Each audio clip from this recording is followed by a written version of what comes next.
Right, I'm delighted to be joined in the downtown den today by Stephen Young. Stephen is Lancashire County Council, Economic Development, Regeneration, Plan and Environment. One of the things you're responsible for, Stephen. So tell us a little bit about your role. So my role here at the County Council, I'm responsible for economic development, highways, some of the culture stuff, and obviously heavily involved at the moment with some of the work the County Council is doing on COVID-19. And I have to say I've been really impressed with the way Lancashire reacted to the crisis, because I think the county was the first out of the blocks when it came to getting that business advice and business support package out there to people. Yeah, we've been really strong on that. I mean, there's a few things that we decided early on. Clearly, there's dealing with the actual crisis, from a humanitarian point of view, but we're also really aware of the need to support our economy. So we, from day one, pretty much have got together a really strong support package that we've put out to the market, as well as doing a lot of practical things ourselves to support businesses that we currently contract with. And of course, through the Business Boost initiative, you in touch and engage with businesses in Lancashire of all sizes, really. So not just the bigger companies, but those SMEs, which obviously are very important for driving the economy. Yeah, absolutely. I mean, we have seen a lot of throughput through the work that Boost have been doing. They've been very active on social media, Twitter, Facebook. They've pushed a lot of information out to the businesses that are on our directory. And we know that we've had upwards of 1,000 contacts back at the moment in terms of businesses of all sizes, with a range of different issues in terms of how they can access the government grants, some practical things that they can do here and now, how they can scale up, scale down, help with comms. It really has been across the piece in terms of the support we've provided. And what are the sort of issues that have been challenging businesses, Stephen? Has it been around that comms and marketing side? Cash flow, I guess, has been something that people are concerned about. And in terms of getting these small grants out of the door, I know local authorities have been given the responsibility for doing some of that work. Have you got the resource in place to be able to do that quickly? Yeah, so what's basically happened is, I mean, the biggest single thing that people are talking to us about is around cash flow and additional resources that they can bring in, obviously, to help them whilst they're unable to trade. That's been the biggest single thing. So that's been a key part of our response to, firstly, understand what's coming out of government and how businesses of different sizes can access that money, and then signposting those individual businesses to the cash and how quickly they can get it. Because Lancashire's a two-tier area and the County Council doesn't collect the business rate, some of that small business grant, in fact all of that small business grant, has gone to the districts, and they're just directly passporting that money out there. But we have been really instrumental in terms of working with our colleagues in the districts and speaking to the businesses themselves and giving them advice as to what they need to do at that kind of smaller level. But in addition to that, also having a mind on some of our bigger operators in Lancashire and signposting them where they can get their support financially from. And is that money, as far as you're aware, getting out of the door this week, Stephen? Yeah, that money has come into Lancashire. The districts have got it already. We understand that a lot of that money is already going out. They are working through their database in terms of rateable values, which is the kind of trigger as to who gets what. And that money is going out of the door and being passed out to small businesses. Clearly, if you're a bigger player in the market, you need to go to the Bank of England or you need to go to the British Business Bank. Then clearly that's a different process and that's taking slightly longer. But certainly the smaller players, we are confident that money is getting out of the door. Excellent. Now, of course, you're having to deal with the crisis as it happens, and we understand and appreciate that you focus at the moment, but equally you must have one eye on post-crisis, what comes next, because, of course, it's vitally important that we do have an economy that is robust and ready to use the tired old phrase, but a useful one, hit the ground running. So any thoughts on that at this moment in time, or is it too early? No, it's not too early at all. So we've already identified a recovery cell, and as part of that recovery cell, we're linking into our LEP, who had a meeting 2 days ago to begin to discuss that. What does it look like? We're obviously acutely aware of the need to support businesses sort of beyond the things that the government's put out there. So we're already doing quite a lot of work with a number of our providers and continuing paying them, even though they're unable to work, merely for the need to support the economy and some of those small medium enterprises post this particular crisis. But we're absolutely already onto that. We're already linked into the recovery cell and beginning to think about where we could get more bang for our bucks, what we should be focusing on now in the medium and longer term, and beginning to have those conversations. I think one of the first things that you'll see come out of Lancashire is that communication strategy that we'll be pushing out over the next few weeks to begin to start that conversation with people to say, this is our offer, this is how you can link into it. We absolutely await your call, and we're here to help you and support you when we get to the other side of this. Now, of course, Lancashire, possibly more than any other, certainly in the northwest, is a diverse economy, and I think it's always been something the county's been keen to do is identify where opportunities and where the quick wins can be. So as we start to come out of this, Stephen, where do you think the opportunities and the sectors that may be able to take those opportunities quickly will come from?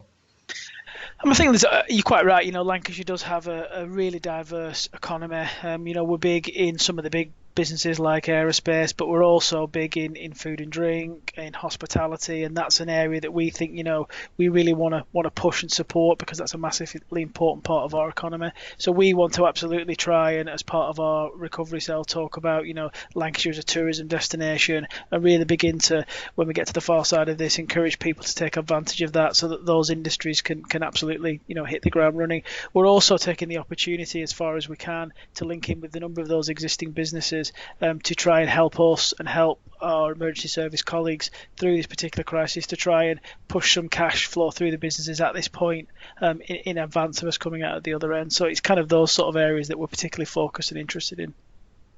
Okay. And of course, we're in the midst of a bid for Capital of Culture, which I know the county have been very involved.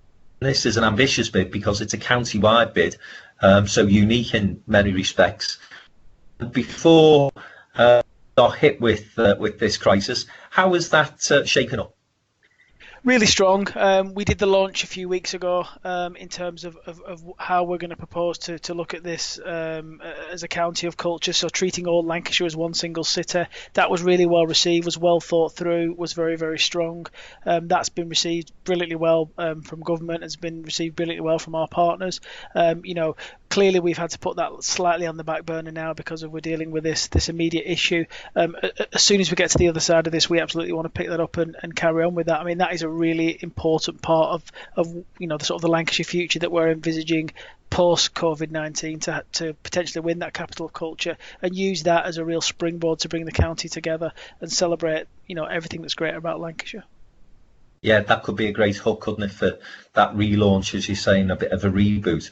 And the other thing that we spoke about when you kindly did a dinner for us recently with some of our members was the Northern Powerhouse and the whole devolution packages that go along with some of the other places within that powerhouse. And of course, the latest announcement was to do with our friends across the border in Yorkshire, where Leeds and West Yorkshire are on the deal.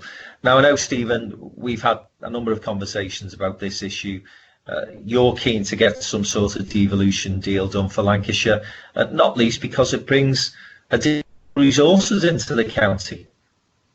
Yeah, no, it does. I mean, and that is demonstrated time and time again. It was demonstrated in the last budget before we went into the COVID-19 lockdown that, again, the combined authority areas, those that can speak with a single voice, get more share of the pie, and that hasn't been lost. It's interesting as well during the COVID-19, again, it's been demonstrated that, the places like Manchester, with the ability of Andy Burnham to talk directly to government with a single voice, has been incredibly helpful for them, has been helpful in terms of dealing with the humanitarian crisis, but also dealing with the recovery phases. And again, it's not lost on anybody in Lancashire that we really need to get into that space. So, although it's not top of our priorities right now, it clearly will soon be the top of our priorities as soon as we come out the other end. And I think I speak on behalf of the politicians as well as the officers in Lancashire when I say that.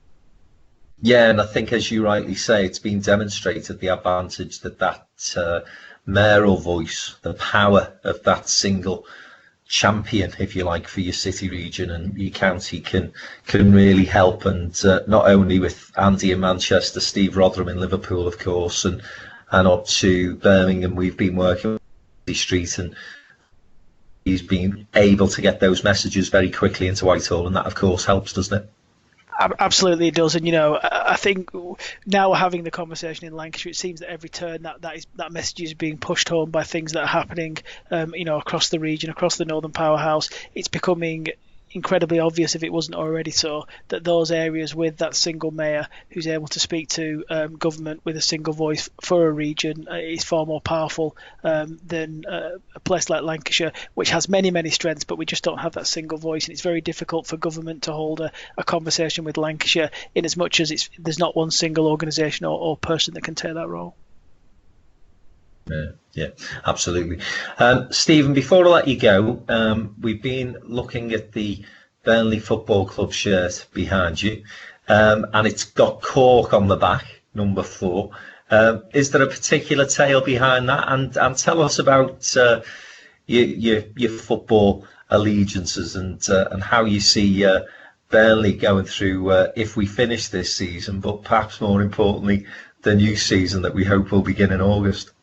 Well, the Jack Cork, and I must admit, before we came onto this Skype call, I did have to spend about 10 or 15 minutes moving the camera around in order that I could catch the shirt on the video. The Jack Cork shirt, that was a gift that was given to me when I left my last employer, Bolton Council, and it was a shirt that he wore when we beat Tottenham, which he signed. Obviously, it's been framed to sort of mark that occasion.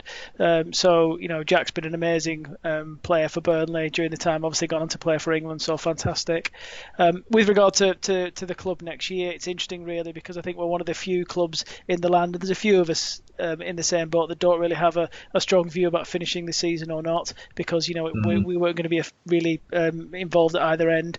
I think we're currently we were in a great run of form, so I have a fair amount of confidence that Burnley will do as well next year as they did this year. For me, anything that's fourth bottom or above, and I'm happy. The one thing I know, though, that you're a keen scholar of is leadership, and in terms of Sean Dyche, you've got one of the best in the business, haven't you? Yeah, Sean Dyche is brilliant. I mean, whatever your football allegiance is, and even if you're not really interested in football, whenever he speaks to a room, and I've seen him speak a few times now, in terms of leadership, he could be a business leader from any sector, really. He absolutely understands the importance of bringing people together, having single goals, and driving people to achieve more than they perhaps would under other circumstances. I think it's fair to say that Burnley Football Club has been punching above its weight for a number of years, given the size of the town, given the budget that they've got compared to others. And I put all the success down to Sean Dyche, really. His ability to mould individuals, to have a single aim, a single goal, to get people to perform above and beyond what would be their normal sort of performance level. And those are all the things that any leader in any industry really wants from the people that they work with. Absolutely. Good manifesto for an elected mayor for Lancashire, that one there, Stephen. Well, you never know, Dyche might be up for it. Absolutely.